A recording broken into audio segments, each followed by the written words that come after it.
સ્થાનિક સ્વરાજ્યની સંસ્થાઓની ચૂંટણીના માહોલ વચ્ચે રાજ્યના નાયબ મુખ્યપ્રધાન હર્ષ સંઘવીએ ભરૂચની મુલાકાત લઈ ભાજપના ચૂંટણી પ્રચાર કાર્યાલયનું ઉદ્ઘાટન કરવા સાથે વિવિધ કાર્યક્રમોમાં હાજરી આપી હતી। સ્થાનિક સ્વરાજ્યની સંસ્થાઓની ચૂંટણીને લઈને જિલ્લામાં રાજકીય ગરમાવો વધ્યો છે।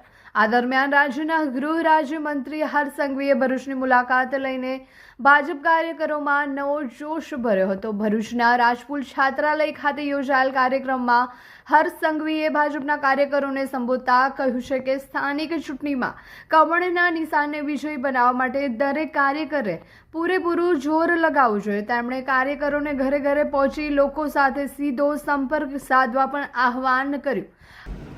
રાતોરાત સરકાર દ્વારા બી સર્વેની કામગીરી ચાલુ કરવામાં આવે છે। આજે વડીલ છે આ લોકો અહીંયા બેઠા છે અને જે વર્ષોથી ખેતી જોડે જોડાયેલા છે, આ ભારતીય જનતા પાર્ટીનું શાસન ના હોય ને આવો વરસાદ આવ્યો હોય એવો બી તમે પરિસ્થિતિ જોઈ જશે ને એકવાર। તમે ક્યારેય જોયું છે કે આટલી ઝડપથી સર્વે પૂરું થયું હોય? સર્વે પૂરું કેટલા દિવસમાં થઈ ગયું? 15 દિવસની અંદર તો સર્વે બી પૂરું થઈ ગયું, પેકેજ બી ડિક્લેર થઈ ગયું અને 1 મહિનામાં ગુજરાતના ખેડૂતોના એકાઉન્ટમાં 11,000 કરોડ રૂપિયા પહોંચાડી લેવા વાળી સરકાર એ તમારા સૌની આ ભારતીય જનતા પાર્ટી સરકાર છે। અને કોઈ એમ કે મારે આની ભલામણ કરાવવી પડી આ પૈસા એકાઉન્ટમાં લાવવા માટે, આખા ગુજરાતમાં એક ફરિયાદ નથી આવી એના માટે। બધાના બેંક એકાઉન્ટમાં એને મળતો હક ડાયરેક્ટ બેંકની અંદર પહોંચાડનાર સરકારનું નામ છે આપણી ભારતીય જનતા પાર્ટીની ભૂપેન્દ્રભાઈ પટેલની સરકાર। અહીંયા બી ખૂણે ખૂણે એક ખૂણે જઈને આવા કોઈ ટપોરીઓ લુખાઓ ધ્યાનમાં આવે છે તેનો સફાયો કરવાની કામગીરી પોલીસ દ્વારા ચાલુ છે અને હજી વધુ મજબૂતાઈથી આપણે તેને આગળ વધારવાના છે। એક વસ્તુ સારી છે કે અહીંયા બેઠેલા આ સૌ આગેવાનો એ કામ જરૂરથી લઈને આવે છે, પણ એટલું સારું છે કે આ કોઈ મારી પાસે ક્યારેય કોઈ લુખા ટપોરીઓને બચાવવાની ભલામણ આજ સુધી લઈને નથી આવ્યા। તે માટે હું બધાને અભિનંદન આપું છું અને એ જ જોઈને હું એવું માનું છું કે ભરૂચ જિલ્લાના સૌ નાગરિકો એ ખરેખર ખૂબ હોશિયાર છે। હોશિયાર એટલા માટે છે કે તમે કોંગ્રેસનો પંજો જ ભરૂચમાંથી ઉખાડી ફેંક્યો છે, જેથી ભરૂચ જિલ્લાનો ખૂણે ખૂણો એ સામાજિક રીતે સૌ લોકો જોડે રહીને આ નેતૃત્વ એ આપ સૌ લોકોની સેવા કરી રહી છે તે બદલ બી હું આખા નેતૃત્વને બી અભિનંદન આપું છું અને સૌ સામાજિક આગેવાનોને બી અભિનંદન આપું છું। આ પ્રસંગે હર્ષ સંઘવીના હસ્તે પાંચપતિ વિસ્તારમાં મધ્યસ્થ કાર્યાલય તેમજ જાડેશ્વર વિસ્તારમાં ચૂંટણી કાર્યાલયનું ઉદ્ઘાટન કરવામાં આવ્યું હતું। તેમણે ભાજપના નવા અને પ્રથમવાર ચૂંટણી લડી રહેલા ઉમેદવારોને અનોખી રીતે શુભેચ્છા પાઠવી અને જણાવ્યું કે પાર્ટીમાં સામાન્ય વર્ગના લોકો જેમ કે ડ્રાઇવિંગ કરનાર અને ગૃહિણીઓને પણ તક આપી રહી છે। કાર્યક્રમમાં મંત્રી ઈશ્વરશ્રી પટેલ, ધારાસભ્ય રમેશભાઈ મિસ્ત્રી, અરુણસિંહ રણા, ડીકે સ્વામી અને જિલ્લા ભાજપ પ્રમુખ પ્રકાશ મોદી સહિતના આગેવાનો અને મોટી સંખ્યામાં કાર્યકરો ઉપસ્થિત રહ્યા। હર્ષ સંઘવીએ પોતાના સંબોધનમાં કોંગ્રેસ પર નિશાન સાધતા કહ્યું છે કે કોંગ્રેસ વારંવાર ગુજરાત અને ગુજરાતીઓનું અપમાન કરે છે, જેને જનતા ક્યારેય સ્વીકારશે નહીં। સાથે જ તેમણે ભાજપ સરકાર દ્વારા અશાંત ધારા વધુ મજબૂત બનાવવા આવી હોવાનો દાવો કર્યો। 4 વાગ્યા સુધી નવરાત્રીઓ રમો તમે અને 4 વાગ્યા પછી તમારા બધાના જ ઘરમાં દીકરા દીકરી હશે, એકલા આવતા હતા કે નહીં આવતા હતા?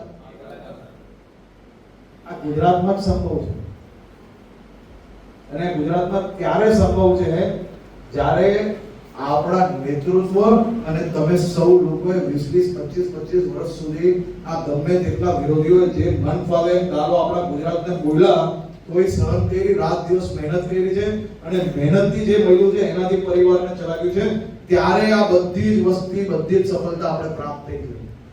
હવે આજે ગુજરાતે સફળતા પ્રાપ્ત થઈ છે તો અનેક લોકોના પેટમાં દુખે છે। જ્યારે કોઈ બી રાજ્યની ચૂંટણી આવે ત્યારે ગુજરાત અને ગુજરાતીઓને મૂર્ખ અને જે મન ફાવે બોલવાનું, કેના માટે? આમાં કયા ગુજરાતી એવા છે, આમાં કયા નાગરિકો એવા બેઠા છે કે જેને પોતાની મહેનત કરીને, રાત દિવસ મહેનત કરીને જે કમાયા છે એનું ઘર ચલાવે છે ભાઈ? અને કેના માટે દર બીજા રાજ્યની ચૂંટણીમાં મન ફાવે ત્યારે ગુજરાતને ગુજરાતીઓને ગાળો બોલવાની ભાઈ? આવનારા 2 વર્ષની અંદર બીજા 3 લાખ કરોડ રૂપિયાના નવા ઇન્વેસ્ટમેન્ટ એ ખાલી હું ભરૂચ જિલ્લાની વાત કરું છું, 3 લાખ કરોડ રૂપિયાના ઇન્વેસ્ટમેન્ટ આવનારા 2 વર્ષમાં ભરૂચ જિલ્લામાં નવા ફેક્ટરીઝ, નવા ઇન્વેસ્ટમેન્ટ આવી રહ્યા છે, જેના થકી આ જિલ્લાના યુવાનોને માત્ર નોકરીઓ નહીં, એને પોતાને વેપાર કરવાની બી ખૂબ ઉત્તમ તકો આવનારા દિવસોમાં વધુ મળવાની છે. અને અહીં બેઠેલા મોટા ભાગના લોકો, તમે તમારા સમાજના વધુમાં વધુ યુવાનો એના લાભાર્થી આવનારા દિવસોમાં સીધા બની શકવાના છે. અરે વંશિકા, કેમ છે? તે 11th સાયન્સ નું એડમિશન કરાવી દીધું? હા, ભરૂચ જિલ્લાની વેલ નોન એવી ઇન્ટેલિજન્ટ ક્લાસીસમાં કરાવી લીધું. કેમ ઇન્ટેલિજન્ટ ક્લાસીસમાં જ કરાયું? કારણ કે 2025 માં 43 સ્ટુડન્ટ્સના 80+ પર્સન્ટાઇલ, 46 સ્ટુડન્ટ્સના 90+ સબ્જેક્ટ્સ વાઇઝ માર્ક્સ અને મેથ્સમાં 100 આઉટ ઓફ 100 આવ્યા છે. સાયન્સ સ્ટ્રીમમાં ને આટલું સરસ પરિણામ! ચાલ, મારે પણ એડમિશન કરાવવું છે. ચાલ, અહીંયા દરેક વિષયના ટોપ ક્લાસ ફેકલ્ટીઝ છે. સંકેત સર કેમિસ્ટ્રી એન્ડ મેથ્સના કિંગ છે. ફિઝિક્સમાં નિર્મલ સર, રુચિત સર, કાર્તિક સરનું ભણાવવાનું પણ ખૂબ જ સારું છે. બાયોલોજીના લેજન્ડ એવા રાણા સરનું બાયોલોજી એક નંબર છે બોસ. બધું ક્લાસમાં જ યાદ રહી જાય તેવી તેમની ભણાવવાની પદ્ધતિ છે. રેગ્યુલર વીકલી ટેસ્ટનું ઝડપી પરિણામ અને સાથે સાથે ઇન્ટેલિજન્ટ ક્લાસીસમાં રિવિઝન પેટર્ન પણ જોરદાર છે. વિદ્યાર્થીઓને સપોર્ટ આપી અને MCQsની સૌથી વધારે તૈયારી એક્ઝામના છેલ્લા દિવસ સુધી કરાવવામાં આવે છે.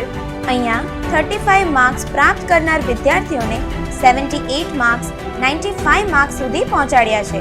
આજે ઇન્ટેલિજન્ટ ક્લાસીસના વિદ્યાર્થીઓ NIT, મેડિકલ કોલેજ અને ગુજરાતની વેલ નોન ગવર્મેન્ટ એન્જિનિયરિંગ કોલેજમાં એડમિશન પ્રાપ્ત કર્યું છે. એડમિશન્સ માટે વિઝિટ કરો 203-204-253 સેકન્ડ ફ્લોર, સરદાર શોપિંગ સેન્ટર, શક્તિનાથ, ભરૂચ.